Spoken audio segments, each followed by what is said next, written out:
Welcome to Films and Stuff with your hosts, Pete Mitchell and Ethan Hunt. Hi, everybody. Welcome back to Films and Stuff. I'm Ethan, and I am here with Pete. It's a big day today. Indeed it is. Ethan, how are you? I'm great, and I call it a big day today because I think we can say this is officially the end of summer because we are going to present the results of the Films and Stuff summer box office predictions.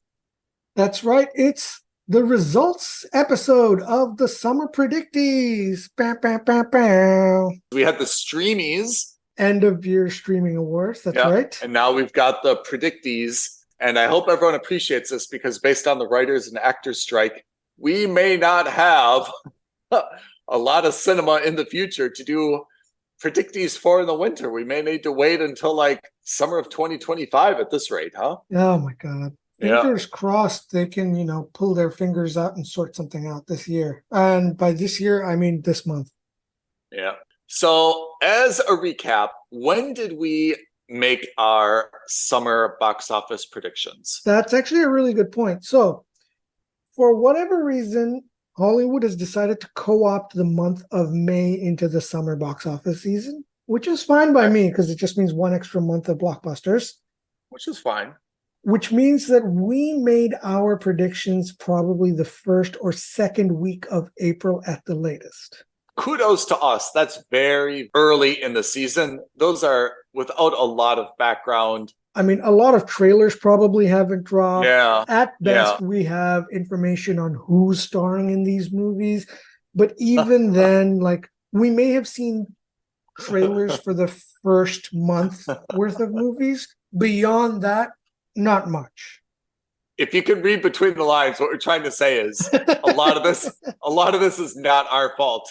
Yeah, I mean, look, I think anyone who played along with us this year will probably agree that this has been a very weird summer, and not just summer, year for box office results. Movies that we expected didn't make the list. Movies that we didn't expect made the list. There have been some huge surprises. I mean, hell, my quote-unquote top 10 was only 9 because there was a last-minute reshuffle of the Marvels that I forgot about. So I had handicapped myself 5 months ago. You say that, but it's even more humiliating to me. You find yourself humiliated because Pete's top 10 only included 9. But shame on me that you only guessed 9 and I still lost to you. So there's plenty of chagrin to go around. Well, yeah, I don't think either of us are particularly proud of how this year went. Let's start off by going through very, very quickly our predictions. Yeah, not just going through them. Let's walk through the rationale. So your number 10 movie was Asteroid City. Mine was Barbie. I'm not particularly embarrassed by that. I think that's a totally acceptable number 9 Wes Anderson movie to put at number 10. I don't see anything bad about that. It did not appear number 10, but I don't think that was a bad prediction at the time. I'm just happy that, Barbie, I didn't think... Yeah. Let's not kid ourselves. I don't think anyone expected Barbie to be as much of a phenomenon as it was. Correct. I even remember vaguely stating that I think the appeal of Barbie outside of the US is going to be limited. You did say that. And I was very, very, very incredibly wrong. You were. So number 9 was The Little Mermaid for you and Elemental for me, both Disney properties. Did Little Mermaid make the top 10? It did, as did Elemental. But my feeling was that I think both of us had the same rationale, which is when Disney movies hit, they hit hard. Right. We hedged our bets to say that we don't know how well they'll do. Let's put it on the top 10, maybe on the lower side of the top 10. Yeah. If it's a hit, it'll be a massive hit, but at the worst case scenario, it'll still be on the list. So that's right.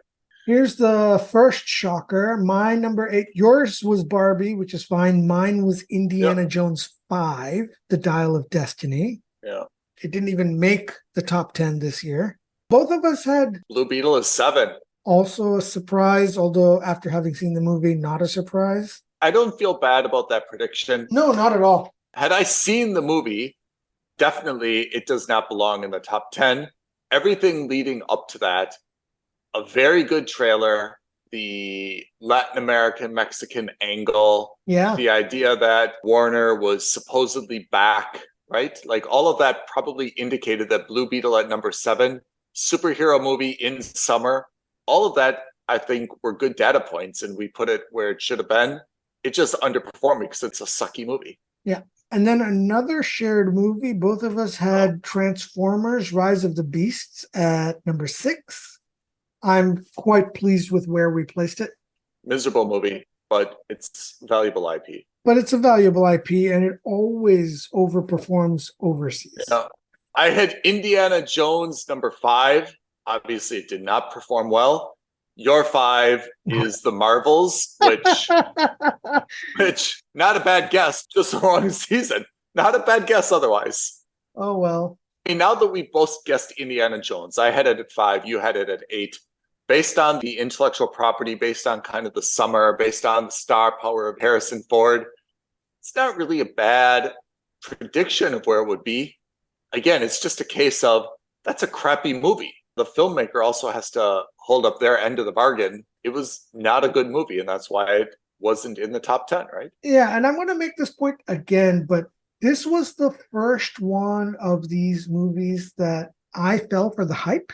If you remember, Indiana Jones did this thing where they previewed the movie a month and a half earlier at Cannes, and Harrison Ford got this like 10-minute standing ovation. Everyone at the cinema was like, this is the best movie we've ever seen. And I fell for it. Who's going to not do that? I mean, Cannes is essentially, and all film festivals are essentially these glorious moments where you can kind of pat yourselves on the back and kind of kiss up to each other, right?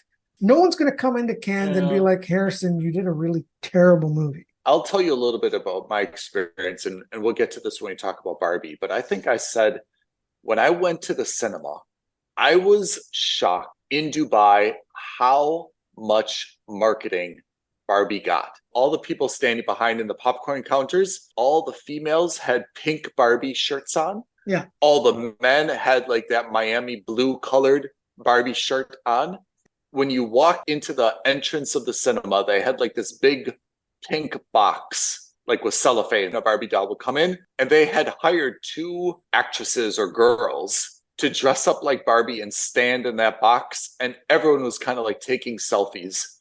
Of course. I was shocked at how much marketing was behind Barbie. Indiana Jones, they didn't have anything like that.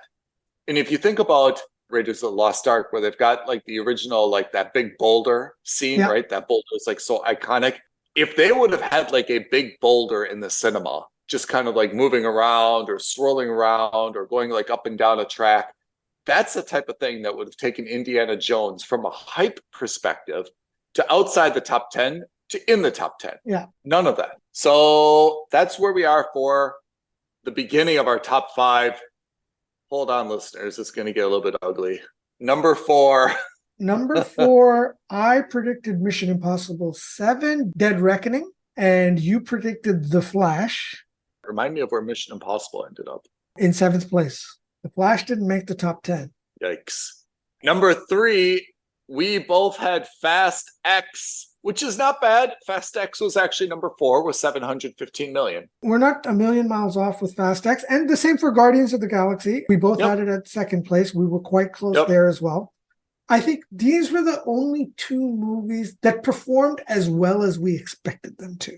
Even though the placing is off, that's okay. Yeah, I have no problem with the placement being off. I'm just, in terms of, managing our expectations, these are the only 2 movies this summer that were just like, I am quite confident that Guardians is going to be one of the top performers this summer. I'm quite confident Fast X is going to be as well. We're spot on about those. Okay, let's talk about our number 1s why we predicted them there, and then let's go through the real top 10, okay? Yeah.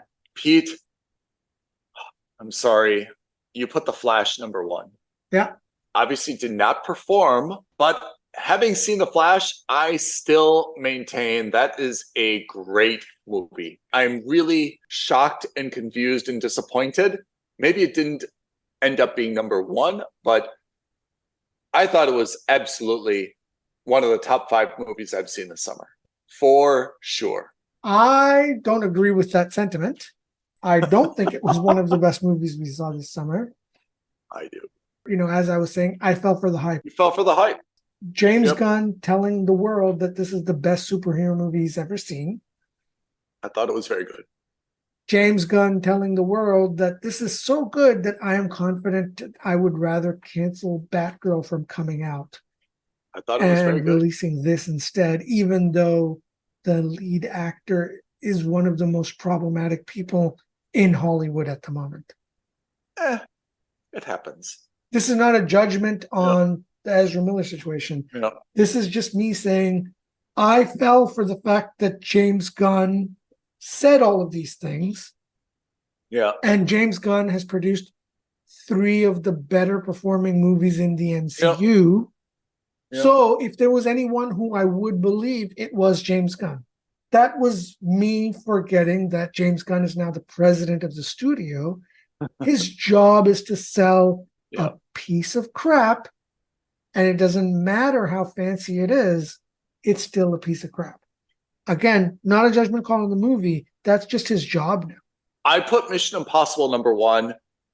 Obviously, that's not the case. It ended up number 7, but I still stand by my logic behind that decision, which is summer season, summer blockbuster, Tom Cruise, the A-list of the A-list, Mission Impossible, absolutely a known intellectual property, loved by everybody, appeals to all audiences, right?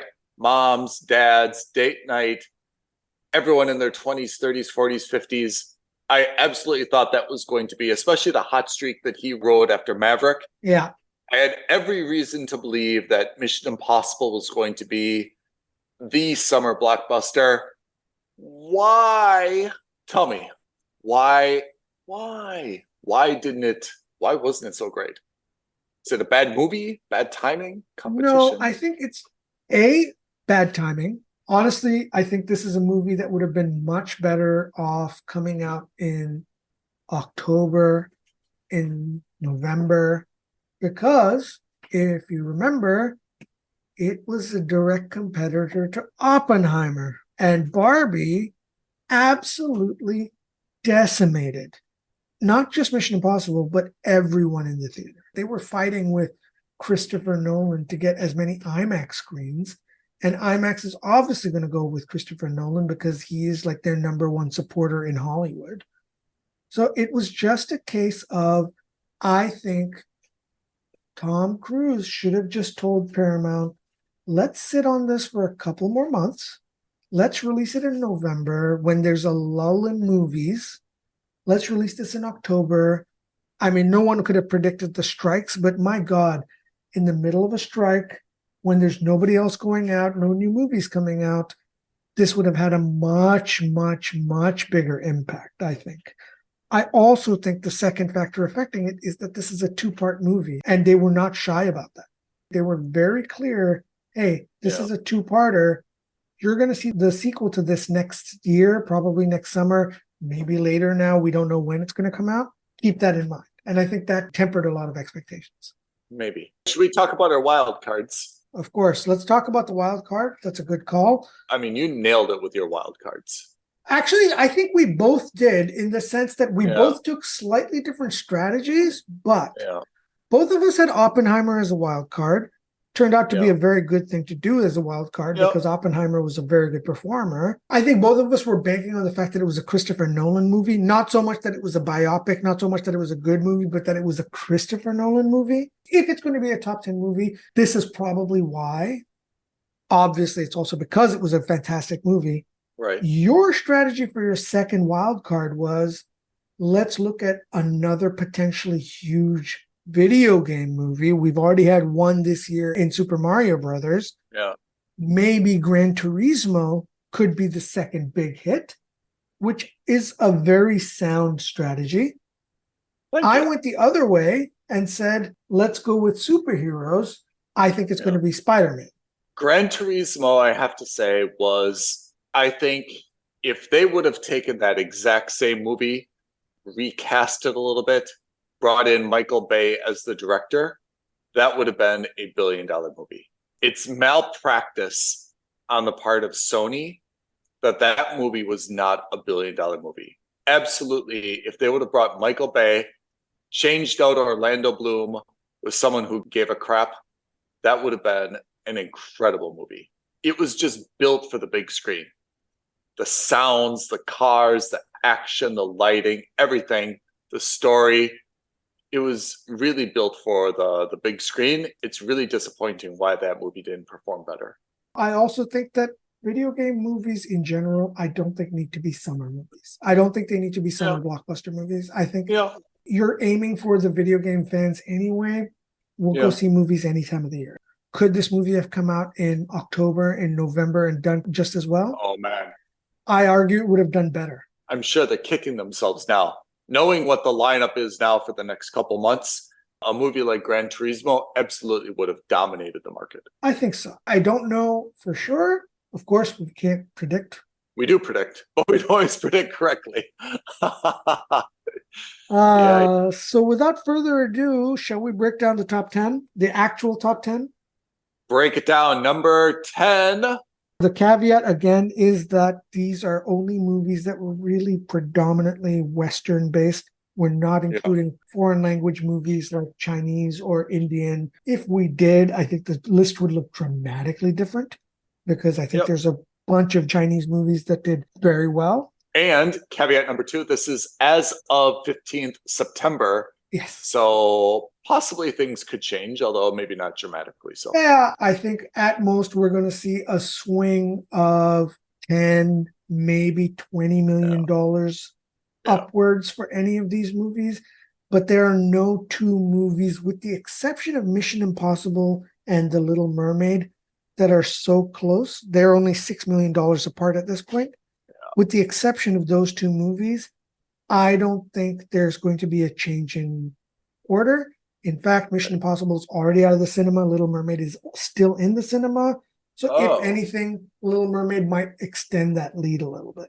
All right. Without further ado, number 10. What do we have? The Meg 2, The Trench, with $385 million. All numbers worldwide, by the way, which tells you how weak this summer has been. The 10th movie only made, and of course, I say only in air quotes, but $385 million doesn't seem like such a huge hit. Worldwide. No. Especially for a worldwide number, but, them's the breaks for this summer.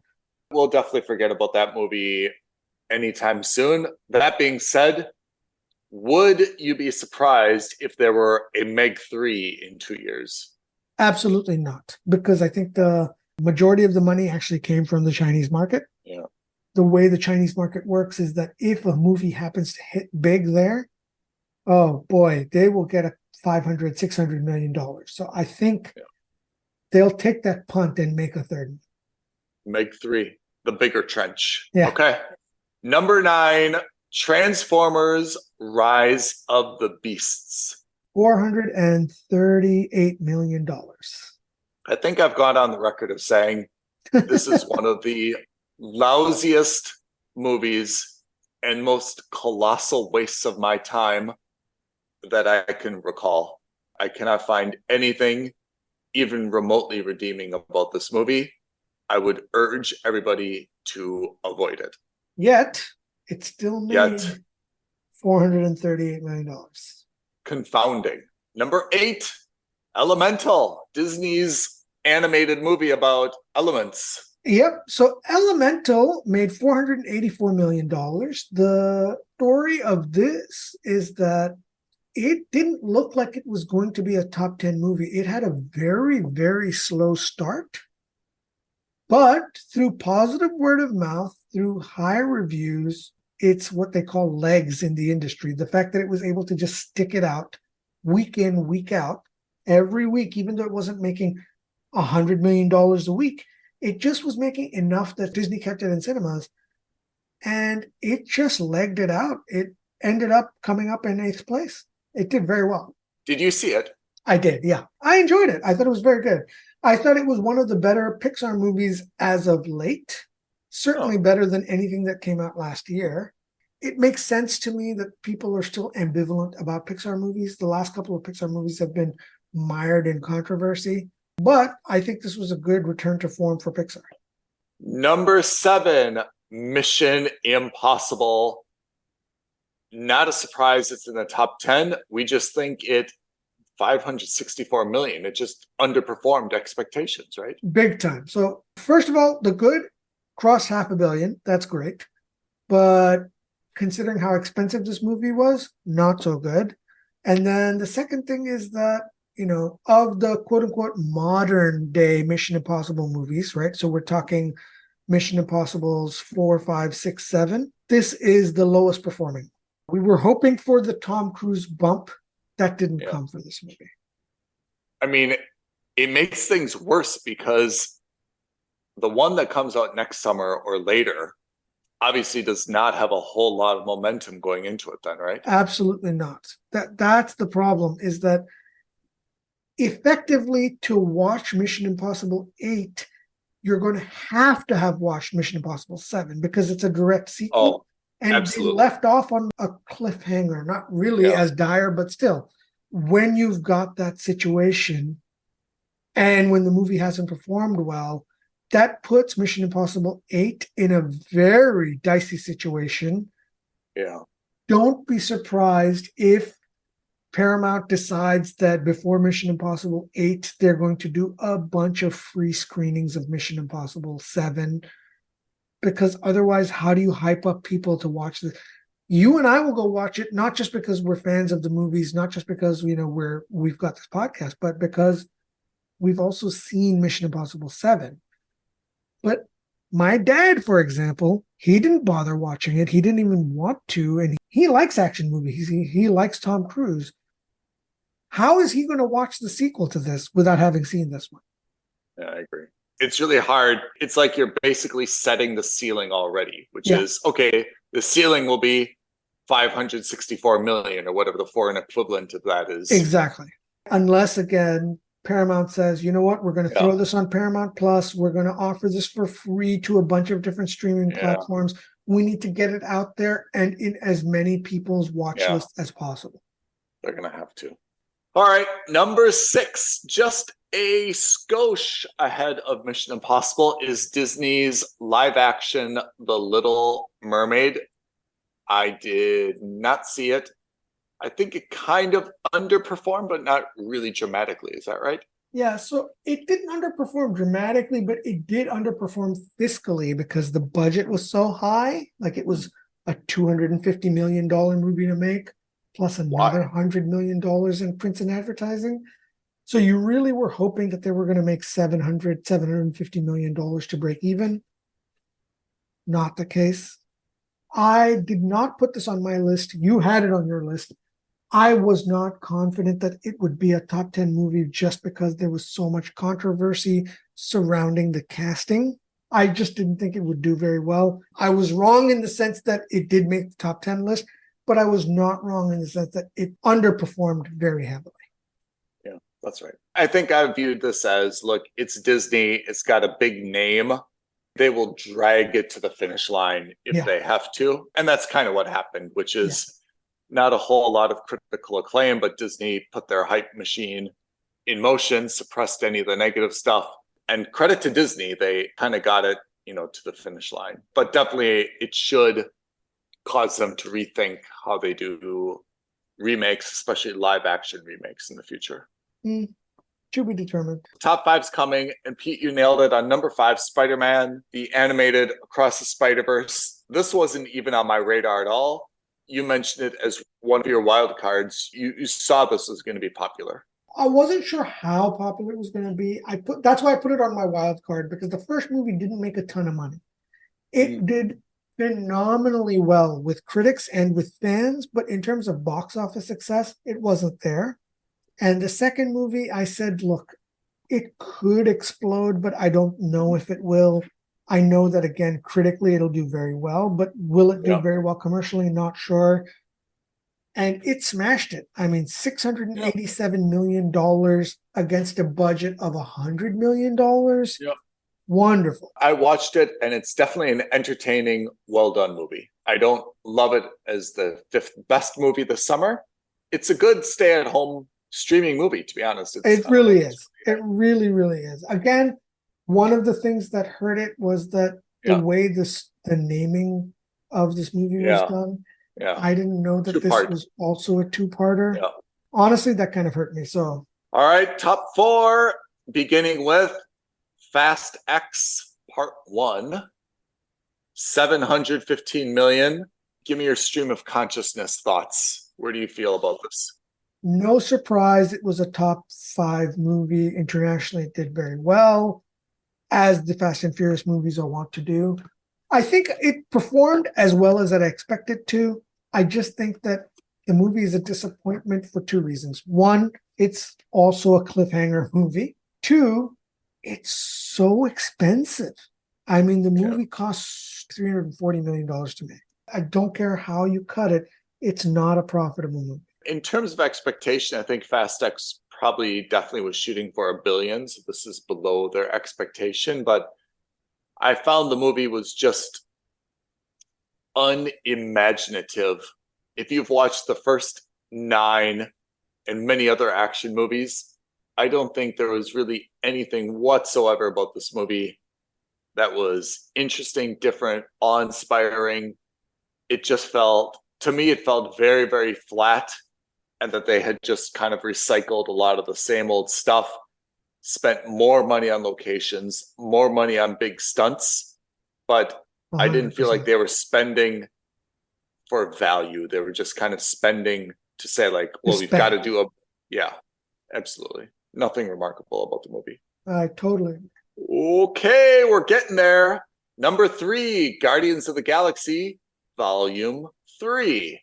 $846 million, maybe a small underperformance of expectations, but considering where GOG started from, right? I mean, they're always been the scrappy overperformers. We hit them at like 2-3. Yeah.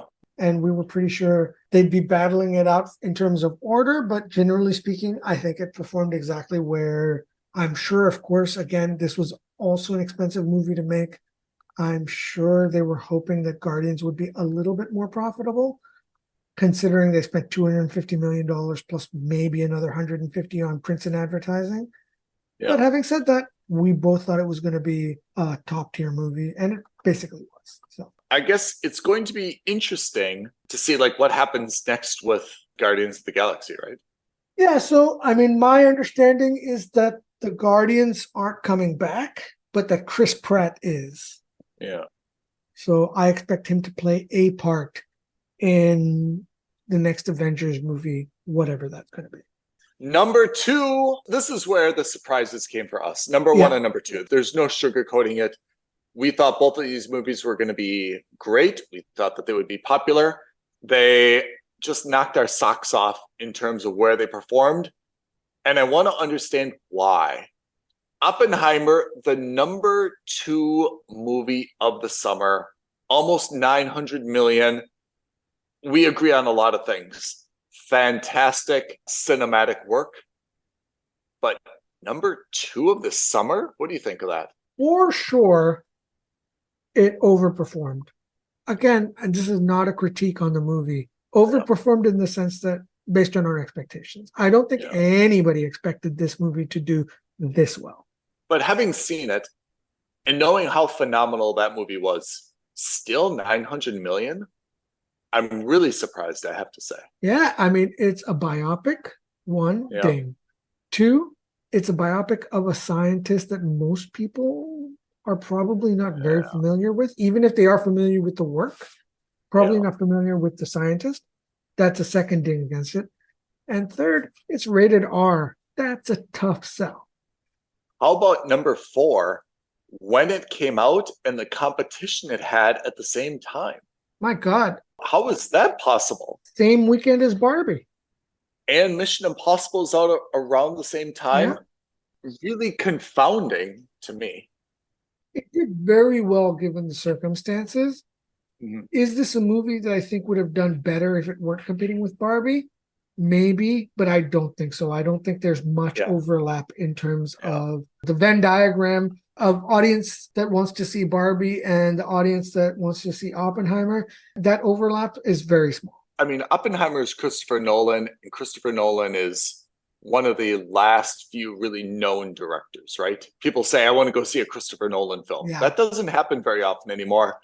But I also feel like it removes anywhere to hide for any other director or producer, which is, okay, Oppenheimer was very well done. It's Christopher Nolan. If that movie could make 900 million, why can't your movie make 900 million? Right? I mean, it's not honestly an A-list cast. Robert Downey Jr., who's playing a supporting role and is unrecognizable. There's nothing about it that says they had something special. And I feel like it should put a lot of other people on notice, which is if Oppenheimer can do it, why can't you do it? What's your excuse if they were able to make 900 million, especially competing head to head with Barbie and Mission Impossible? I just think that the movie was phenomenally done. I'm not going to go into the merits of cinematography, A, because I'm not well versed in that, and B, those things are so subjective. Some people have different styles and some people like one style over another. You can't argue with that. But I just think that in terms of the movie being well made, I think it was just written very well. If there's a reward for quality, then I'm happy for it. If it encourages everyone else in Hollywood to make better content, Yeah. I'm happy for it. And that's what you'd hope for, right? Yeah. Contrast that very heavily with the number one movie of the summer. What a great transition. I'm happy you made it. I wanted to say it myself. If we're talking about technocratic, directorial, cinematographic quality that pulled Oppenheimer to the number 2 spot, where do you get Barbie being not just number one, $1.4 billion? $500 million more than the second place movie. I mean, it blew away. Barbie's profit margin over Oppenheimer was the equivalent of Elemental or the equivalent of Transformers, the equivalent of the Meg times 2. Yes. It's crazy. Yes. Give me your summary of how Barbie could be 1.4 billion. I think it was just a cultural phenomenon. It happens every couple of years. You see one movie that just defies expectations. I think it was just good timing in the sense that you've got a movie that's ostensibly about a children's toy, but is a very poorly disguised critique on what it means to be a woman, what it means to have rights, what it means to, smash the patriarchy, whatever you took away from, good or bad, that's not the point of this conversation. The point is that whether you like the movie or not, you can't deny that the timing was almost perfect. In any other, I don't want to say in any other year, but in any other timeline, would you expect a movie of this quality to be worth 1.4 billion?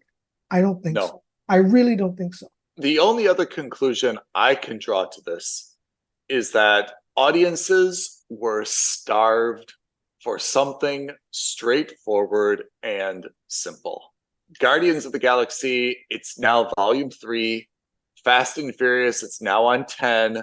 Everything else we've seen here, right? Little Mermaid, it's been done before. Mission Impossible, it's 7. Fantastic point you're making. Barbie, it's just like, we don't need to know the backstory.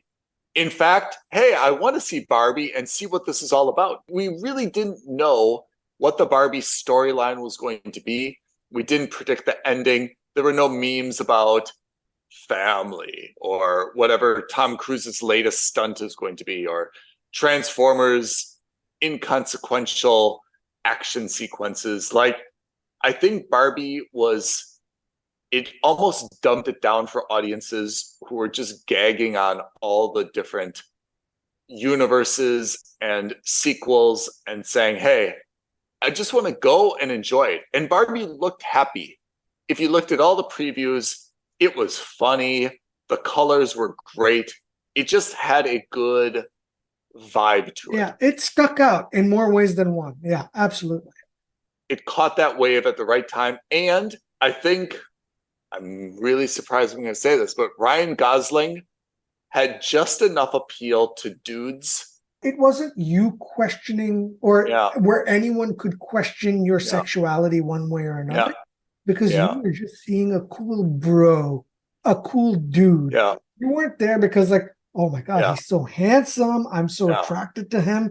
None of that. Men who watched Barbie and were like, well, Ken was awesome. No one questioned like, maybe you're gay, maybe you're not, maybe you're questioning of yourself. Yeah. None of those questions came up because everyone was just like, no, he actually was pretty damn cool. Yeah, very likable, I think, as a dude. And it definitely appealed to like an older audience. Yeah, exactly. I think that's the other thing, is that for a movie that's for children, I think a majority of the audience, the message is targeted at young adults, at like teenagers, and at older adults. I would not take my 4-year-old or 5-year-old niece to this movie. Yeah. She'd love it because of the colors. She'd love it because she's like, oh, I play with that Barbie. I've got that set. Right. But she's not going to understand what it means to smash the patriarchy. I hope, at least at 4 years old, I really don't want that for my niece. Like, I want her to be innocent. I want her to be naive. I want her to have a good time and just enjoy being a child before she's exposed to any of these kinds of conversations. Right. There's a lot of takeaways from the top 10. I wish we could predict, next summer's top 10 based on what we learn now. But I think there's just two complications. One, the fall schedule, much less the summer schedule for next year, is totally unknown. Okay, this is a first world problem, but like, I'm actively worried that the next summer slate of films is going to be pretty weak and underwhelming, just like the winter season is shaping up to be pretty weak and underwhelming. I think it's hard to understand what's going to be popular next year this far in advance. The second thing is, I think this summer was a little bit of an aberration. I think there was a little bit of a backlash against some of these long-standing franchises that have kind of been copying and pasting, but with a little bit more budget and oomph, their models for the last few years. So there's not a lot of takeaway, apart from the fact that I don't see any movies that were really miserable overperforming. The overperformers were all good movies. Nothing overperformed that was not a good content. You agree with that? I generally agree with that. Barbie overperformed. Do I think it's a good movie? Not particularly. I think it's fine. Yeah. I also, before I get jumped on for being a sexist or whatever, I also recognize I am not the target audience of that movie. Yeah. It didn't do anything for me. I don't think the jokes landed as well as it could have. I think the message was a little too in your face. Oh, that's true. I'd like to think I'm a little bit more sophisticated, or sophisticated enough that you don't need to pound the message in my face with a hammer. That doesn't take away from the fact that it is an overperformer. I think the stars, the directors, the writers would agree with me. I don't think anyone walked out of that movie when it finished production and editing and said, this is a $1.5 billion movie. 1.4 now means that by the time it comes out on video and all the other stuff, that's probably another $500 million. That's just crazy. So I agree with you. No one cut the sticks for the last time. Like, okay, that's a wrap. It's in the can. No one's like, that feels like 1.5 B to me. Like, I can see when, that final scene of Endgame, when they filmed that, I could see Robert Downey Jr. going to the Russo brothers and being like, get ready, we're about to make $2 billion. I can believe that. Like, you could see that finished product and be like, yeah, this is a $2 billion movie. That makes sense. I can vaguely see Tom Cruise going to Paramount and being like, this is a $1 billion movie once he sees the first screening of Maverick. Yeah.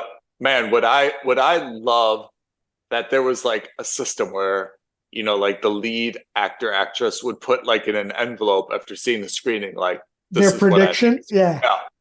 Because I feel like Barbie, we could make 500 million out of this, right? Yeah. And they probably would have been reasonably happy. And 600, like, whoa, 600, 700, no way. 1.4, they were just like playing with house money at that time. Yeah, I mean, at that point, I read over the last week that Barbie's profits effectively paid for all the losses that Universal Studios had this summer. Universal, Warner, whatever it was. Whatever the studio is, I can't remember. Basically, it's the one movie paid for all the losses from the others. Make better movies. Pretty simple formula. Your point is very valid, right? The two big takeaways is, one, 7 of these 10 movies are either remakes or sequels. And 2, the movies that performed the best were, generally speaking, original movies, and were either good or people weren't expecting them to be that way. The takeaway is, hey, let's not worry so much about making a Guardians of the Galaxy 4. Let's come up with another new IP. Let's not worry too much about spending a ton of money on Fast 11. Let's come up with a new IP. Listeners, what do you think of the summer season? Happy, unhappy, underwhelmed, overwhelmed? How is this going to look in winter of 2023 when already Dune 2 was postponed until March? And might even get pushed further. Probably some other stuff is going to get pushed. I mean, I don't think we've definitely seen the end of it. Marvel's, that's kind of the big tentpole. One of the funny things is that Aquaman, the trailer just dropped for Aquaman 2. I don't think they're going to bother pushing it because they're just like, look, let's just get this over. Let's just get it done. Yeah, let's just get this over with. Finish off the Zack Snyderverse and call it a day. Look, a quick recap. Both of us had 6 successful predictions, which means of our predicted list, we had 60% of our 10 or 9 made it onto the top 10 list. Right. None of us got any in the correct place, so we didn't get any bonus points for that. Right. In terms of wild cards, Ethan had one of his wild cards on there. I had both of mine on there. Therefore, Ethan's point total for this year was 19. I had 20 by the grace of Spider-Man. Our biggest surprises, I don't think it comes to any other surprise, the DCEU's non-performance. Indiana Jones was a big surprise. I didn't expect it to do that badly, but this was a shocker to me. Barbenheimer, I didn't think that they would be that successful. Well, anyway, congratulations to you, Pete. Very, very well deserved. We will have the rematch predictees. Pete, if our listeners want to comment, argue, suggest, pontificate, so forth, where can they do it? Guys, listen, we want to hear what your top 10 list was. We want to hear, based on our point scheme, how well you did. Who got more points than us? I'm the unofficial Films and Stuff champion for 2023, but maybe our listeners did better than us, and hopefully you guys did. I mean, I don't think anyone could have seen these coming. Reach out to us. You can tweet at us at F&S Podcast. You can DM us on Instagram at Films and Stuff Podcast. You can email us your results, aloha at filmsandstuffpodcast.com. Or the best thing to do is leave a comment below this video. Give us your lists there. Subscribe to our channel. Hit that notification bell. And we will definitely reply back and let you know how you fared against others. So true. Listeners, I want to thank you for your attention and your support. Pete, congratulations on winning the 2023 Summer Predicties. Crowd goes wild, thundersticks, and so forth. And we will see everyone next week on the next episode of Films and Stuff. Thanks, Ethan. Thanks, everyone. Thanks, everyone. Have a great day ahead. Thank you for listening to another episode of Films and Stuff. If you haven't already, please subscribe and review on Apple Podcasts, Spotify, or wherever podcasts are downloaded. Films and Stuff. There is no substitute.